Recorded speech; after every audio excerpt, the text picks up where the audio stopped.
నమస్తే, welcome to 99 TV time to ask program కు స్వాగతం. సీనియర్ జర్నలిస్ట్ సాయికృష్ణ గారితో. సాయికృష్ణ గారు నమస్తే. నమస్తే అండి. పిఓజేకే అల్లర్లు ప్రపంచవ్యాప్తంగా ఒక సెక్షన్ ఆఫ్ మీడియా ఉద్దేశపూర్వకంగా దాన్ని తగ్గించి చూపించడం, లేకపోతే అసలు చూపించకపోవడం. మొన్నటిదాకా ఏ గొంతుకులు అయితే భారత వ్యతిరేక నినాదాలు చేశాయి, వాళ్ళ పాకిస్తాన్ వ్యతిరేక నినాదాలతోటి హోరెత్తిపోయింది. లండన్ వీధుల్లో కూడా వాళ్ళు వచ్చి ఓపెన్ ప్రొటెస్ట్ చేశారు. అసలు what exactly has been taking place in PoJK? Sir, పిఓజేకేలో ప్రస్తుతం అయితే విపరీతమైన నిరసనలు జరుగుతూ ఉన్నాయి. అండ్ నిజానికి చెప్పాలంటే ఇస్లామాబాద్ పాకిస్తాన్ ప్రభుత్వాన్ని ఒక రకంగా చెప్పాలంటే వాళ్ళు పూర్తిగా రిజెక్ట్ చేస్తూ ఉన్నారు. పిఓజేకే పాకిస్తాన్ని రిజెక్ట్ చేస్తున్నటువంటి పరిస్థితి. పిఓజేకే అంటే ఏంటి? పాకిస్తాన్ ఆక్రమిత జమ్మూ కాశ్మీర్ భూభాగం. సో మనం మామూలుగా జమ్మూ కాశ్మీర్ అనగానే మన మ్యాప్ లో కనిపించే ఒక చిత్రపటం ఉంటుంది. కానీ వాళ్ళ ఆక్రాంతనలు అంటే పాకిస్తాన్ ఆక్రమించుకున్న భూభాగం ఒకవైపు అండ్ భారత్ కంట్రోల్లో ఉన్నటువంటి భూభాగం ఒకవైపు ఉంది. సో మొత్తంగా ఉన్నటువంటి జమ్మూ కాశ్మీర్ కి సంబంధించినటువంటి మ్యాప్ ఇదైతే, ఇందులో ఇప్పుడు గిల్గిట్ బాల్టిస్తాన్ అంటే ఈ గ్రీన్ ఏరియా అంతా గిల్గిట్ బాల్టిస్తాన్, ఇది ఆజాద్ కాశ్మీర్ అని వాళ్ళు అంటారు. ముజఫరాబాద్ ఈ ప్రాంతం అంతా ఉంటుంది. ఇక్కడ జమ్మూ కాశ్మీర్ మన కంట్రోల్లో ఉన్న భూభాగం జమ్మూ కాశ్మీర్ అండ్ లదాఖ్, ఇది సియాచిన్ గ్లేషియర్, ఇది చైనా కంట్రోల్లో ఉన్నటువంటి అక్సాయ్ చిన్ భూభాగం. ఓవరాల్ గా జమ్మూ కాశ్మీర్ మ్యాప్ ఇదైతే, ఇందులో కొంత భూభాగం పాకిస్తాన్ కంట్రోల్లో ఉంది, కొంత భూభాగం చైనా కంట్రోల్లో ఉంది. సో ఇప్పుడు జరుగుతున్నటువంటి నిరసనలు పాకిస్తాన్ లో ఏంటంటే ఈ గిల్గిట్ బాల్టిస్తాన్ లో అండ్ ఈ ఆజాద్ కాశ్మీర్ అని చెప్పబడుతున్నటువంటి పాకిస్తాన్ ఆక్రమిత కాశ్మీర్ లో ఈ అల్లర్లు జరుగుతున్నాయి. సో ఓవరాల్ గా మామూలుగా అసలు పాకిస్తాన్ మ్యాప్ చూస్తే ఇలా ఉంటుంది Pakistan map. So Pakistan map లో నిజానికి ఇందులో నేను ఒక రకంగా చెప్పాలంటే ఈ గిల్గిట్ బాల్టిస్తాన్ ఇదంతా మన భూభాగము, ఇదంతా మన భూభాగం, మన కంట్రోల్లో ఉండాల్సినటువంటి భూభాగము. కానీ వాళ్ళ కంట్రోల్లో ఉంది కాబట్టి వాళ్ళ మ్యాప్ ఇటువైపు గిల్గిట్ బాల్టిస్తాన్ అండ్ ఆజాద్ కాశ్మీర్, ఇది ఖైబర్ పఖ్తూన్ఖ్వా, ఇది పంజాబ్, ఇది సింధ్, ఇటు బలూచిస్తాన్. సో ఇది ఆఫ్ఘనిస్తాన్, ఇటువైపు ఆఫ్ఘనిస్తాన్ ఉంది, ఇటు మన భారతదేశపు బార్డర్ ఉంది. చూస్తుంటే వాళ్ళ పంజాబ్ కన్నా బలూచిస్తాన్ భూభాగం ఎక్కువ భూభాగం బలూచిస్తాన్ లోనే గ్వాదార్ పోర్ట్ ఉంటుంది. ఇక్కడ ఇరాన్ తో తగినంత ప్రాతినిధ్యం లేదు అక్కడ. ఎగ్జాక్ట్లీ, ఇరాన్ తో పాకిస్తాన్ సరిహద్దుల్ని షేర్ చేసుకుంటుంది బలూచిస్తాన్ భూభాగం నుండి. సో బలూచిస్తాన్, ఖైబర్ పఖ్తూన్ఖ్వా, గిల్గిట్ బాల్టిస్తాన్, అదే విధంగా ఆజాద్ కాశ్మీర్, ఆజాద్ జమ్మూ కాశ్మీర్ అని వాళ్ళు చెప్తారు ఆ ప్రాంతం. సో ఇప్పుడు గొడవ అంతా ఏంటి? పాకిస్తాన్ అంతా కూడా ఎట్లా ఉందంటే ఈ పాకిస్తాన్ మొత్తం కంట్రోల్ ఈ పంజాబ్ నుంచి వచ్చిన వాళ్ళే మేజర్ గా నడిపిస్తారు. కొంతమంది సింధు ప్రాంతం నుంచి వచ్చిన వాళ్ళు, కరాచీ ఇక్కడ ఉంటుంది, కరాచీ సింధు నుంచి వచ్చిన వాళ్ళు అండ్ పంజాబ్ నుంచి ఉన్న రిప్రజెంట్ చేస్తున్న వాళ్ళే మొత్తం పాకిస్తాన్ ని కంట్రోల్ చేస్తారు. ఈ పంజాబ్ కేంద్రంగా జరుగుతున్నటువంటి ఈ ఎస్టాబ్లిష్మెంట్ ఏదైతే ఉందో, ఈ ఎస్టాబ్లిష్మెంట్ కి వ్యతిరేకంగా మిగతా అన్ని ప్రాంతాల్లో నిరసనలు ఉన్నాయి. ఇప్పుడు మనం ధురంధర్ సినిమాల్లో చూసినటువంటి లియారీ ఇవంతా కూడా సింధ్ లోకి వస్తాయి, కరాచీ ఈ ప్రాంతం. సో బలూచ్ పట్టు ఇక్కడ ఉంటుంది. వాళ్ళకు నిజంగా మన సముద్రానికి సంబంధించినటువంటి బార్డర్స్ ఎక్కడున్నాయనంటే, సముద్ర తలం ఎక్కడుందంటే ఇక్కడ ఉంది, ఇదంతా అరేబియన్ ఓషన్. పర్టికులర్లీ ఈ బలూచిస్తాన్ ని గనక పాకిస్తాన్ నుంచి వేరు చేస్తే, బలూచిస్తాన్ ఒక సపరేట్ దేశం అయితే వాళ్ళకు సీ రూట్ ఉంది, యాజ్ వెల్ యాజ్ వాళ్ళకి కనెక్టివిటీ ఇప్పుడు ఆఫ్ఘనిస్తాన్ తో బార్డర్ షేర్ చేసుకుంటోంది. సో ఆఫ్ఘనిస్తాన్ నుంచి ఇక్కడ ఇన్ఫ్లుయెన్స్ కూడా ఎక్కువ ఉండే అవకాశం ఉంది. అయితే ఇప్పుడు సమస్య ఏంటి అని అంటే, ఈ పర్టికులర్ గిల్గిట్ బాల్టిస్తాన్ లో ఈ ఆజాద్ కాశ్మీర్ అని చెప్పబడుతున్నటువంటి భూభాగంలో పంజాబ్ కి పాకిస్తాన్ కి వ్యతిరేకంగా వాళ్ళు పోరాటం చేస్తున్నారు. ఎందుకు అంటే ఇప్పుడు మొన్నే ఒక నిర్ణయం తీసుకుంది పాకిస్తాన్ ప్రభుత్వం. అదేంటంటే ఈ పాకిస్తాన్ ఆక్రమిత జమ్మూ కాశ్మీర్ లో మొత్తం 53 సీట్లు ఉన్నాయి అసెంబ్లీ, అక్కడ నేషనల్ అసెంబ్లీ అంటారు. దాంట్లో 53 సీట్లు ఉన్నాయి. 53లో 12 సీట్లని రెఫ్యూజీలకి రిజర్వ్ చేశారు. రెఫ్యూజీలు అంటే మన కాశ్మీర్ నుంచి వచ్చిన వాళ్ళు, లేకపోతే ఈవెన్ ఇండిపెండెన్స్ టైం నుంచి కూడా తర్వాత కాలంలో కూడా కాశ్మీర్ నుంచి వచ్చిన వాళ్ళ కోసం రిజర్వ్ చేస్తున్నట్టుగా పాకిస్తాన్ ప్రభుత్వం ఉత్తర్వులు జారీ చేసింది, ఒక నిర్ణయం తీసుకుంది. ఈ విధానపరమైన నిర్ణయాన్ని ఇప్పుడు పాకిస్తాన్ ఆక్రమిత గిల్గిట్ బాల్టిస్తాన్ అండ్ కాశ్మీర్ లో ఉన్నటువంటి వాళ్ళు వ్యతిరేకిస్తున్నారు. ఎందుకు అంటే ఇక్కడ రీజన్ ఏంటి అని అంటే, గతంలో పీటీఐకి ఇక్కడ పట్టుంది, ఇమ్రాన్ ఖాన్ పార్టీకి ఇక్కడ బాగా పట్టుంది. ఇప్పుడు వచ్చినటువంటి షెహబాజ్ షరీఫ్ ప్రభుత్వానికి పూర్తి వ్యతిరేకత ఉంది అక్కడ. నెంబర్ 2, ఈ పర్టికులర్ రెఫ్యూజీస్ అంటే ఎవరు? నిజంగానే కాశ్మీర్ నుంచి వచ్చిన వాళ్ళకి ఇస్తారా సీట్లు అంటే కాదు. రెఫ్యూజీ అనే ఒక పేరిట, అంటే ఇక్కడ నుంచి వచ్చినటువంటి వాళ్ళు ఆశ్రయం కోసం వచ్చిన వాళ్ళు అనే చెప్పే పేరిట ఇప్పుడు ఈ పంజాబ్ కి సంబంధించినటువంటి వాళ్ళు ఏం చేద్దాం అనుకుంటారంటే ఈ కరాచీలో ఉన్న వాళ్ళని, ఖైబర్ పఖ్తూన్ఖ్వాలో ఉన్న వాళ్ళని, బలూచిస్తాన్ లో ఉన్న వాళ్ళని, పంజాబ్ లో ఉన్న వాళ్ళని ఎక్కడున్నా సరే వాడు రెఫ్యూజీ అయితే ఈ పర్టికులర్ ఏరియా నుంచి వాడు కంటెస్ట్ చేయొచ్చు. వాడికి రిజర్వ్ చేశారు సీట్స్, 12 సీట్లను రిజర్వ్ చేశారు. సో దట్ ఏంటంటే పాకిస్తాన్ గవర్నమెంట్ ఎవరినైతే అనుకుంటుందో వాళ్ళని అక్కడ పెట్టుకొని ఆ ప్లేస్ జస్ట్ నామినేషన్ అంతే. సో ఇట్స్ ఒక నామినేషన్ లా చేద్దాం అనుకుంటుంది. దీనికి వ్యతిరేకంగా అక్కడ ఒక జాయింట్ అవామీ యాక్షన్ కమిటీ అనేది ఏర్పడింది.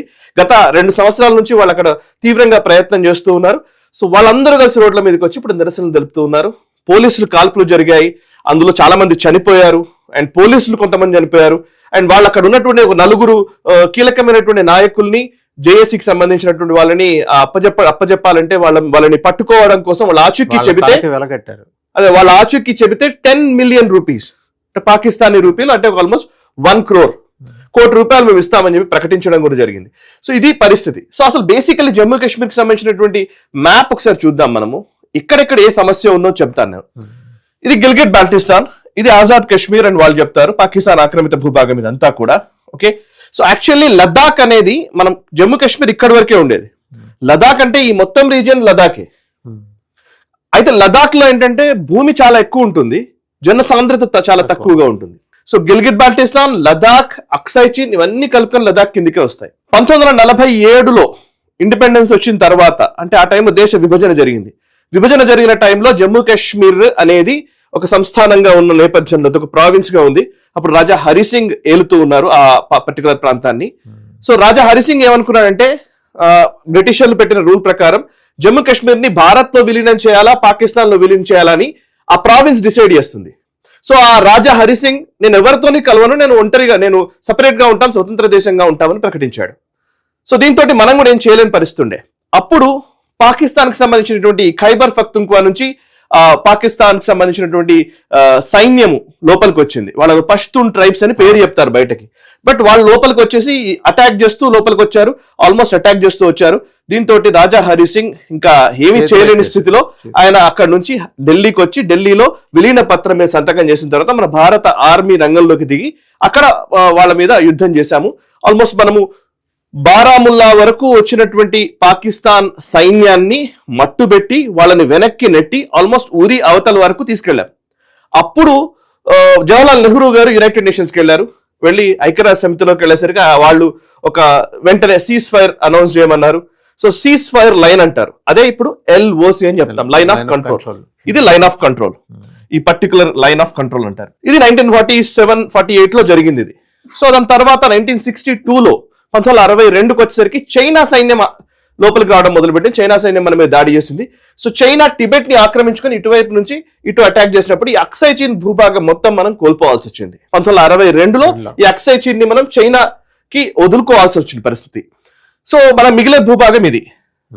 1967కి వచ్చేసరికి 67-68 ఆ టైంకి వచ్చేసరికి ఈ పర్టికులర్ చిన్న ట్రాక్ట్ ఉంటుంది, ట్రాన్స్ కారాకోరం ట్రాక్ట్ అంటారు. ఇది సియాచిన్ గ్లేషియర్ భూభాగం. ఈ పర్టికులర్ భూభాగం దీన్ని పాకిస్తాన్ కంట్రోల్లో ఉన్నటువంటి ఈ భూభాగాన్ని చైనాకి ధారాదత్తం చేసింది పాకిస్తాన్. సో ఇక్కడ షెక్స్గమ్ వ్యాలీ అంటారు. షెక్స్గమ్ వ్యాలీకి కిందనే సియాచిన్ గ్లేషియర్ అంటారు. ఇది మన దగ్గర ఉంది. ఈ సియాచిన్ గ్లేషియర్ కూడా అంతకు ముందు మనం ఆర్మీ పోస్ట్ పెట్టేవాళ్ళం కాదు. 1985లో 1985లో మనం ఆపరేషన్ మేఘదూత్ పేరిట భారత ఎయిర్ ఫోర్స్ ఒక అద్భుతమైనటువంటి ఆపరేషన్ నిర్వహించి ఈ సియాచిన్ గ్లేషియర్ ని మనం ఆక్యుపై చేసుకున్నాం. సో ఓవరాల్ గా పాకిస్తాన్ లో ఇప్పుడు మనం ప్రస్తుతం జమ్మూ కాశ్మీర్ అంటాము. జమ్మూ కాశ్మీర్ లో కొంత భూభాగం పాకిస్తాన్ దగ్గర ఉంది, కొంత భూభాగం చైనా దగ్గర ఉంది. అయితే ప్రస్తుతం భారతదేశం పాకిస్తాన్ ఆక్రమిత జమ్మూ కాశ్మీర్ తిరిగి తీసుకోవడం కోసం మేము కంకణబద్ధులమై ఉన్నాము అని ఒక లక్ష్యం పెట్టుకొని మరి పనిచేస్తున్నామని అమిత్ షా ప్రకటించారు, మోదీ అంటున్నారు, రాజ్నాథ్ సింగ్ గారు చెప్తున్నారు.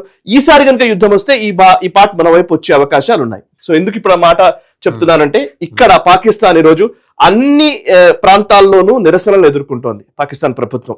ఇటు ఖైబర్ పఖ్తూన్ఖ్వాలో తాలిబన్లు, ఆఫ్ఘనిస్తాన్ సంబంధించినటువంటి తాలిబన్లు ఇక్కడ సపరేట్ దేశం కావాలి, లేదంటే మమ్మల్ని ఆఫ్ఘనిస్తాన్ తో కలపాలని వాళ్ళు అడుగుతున్నారు.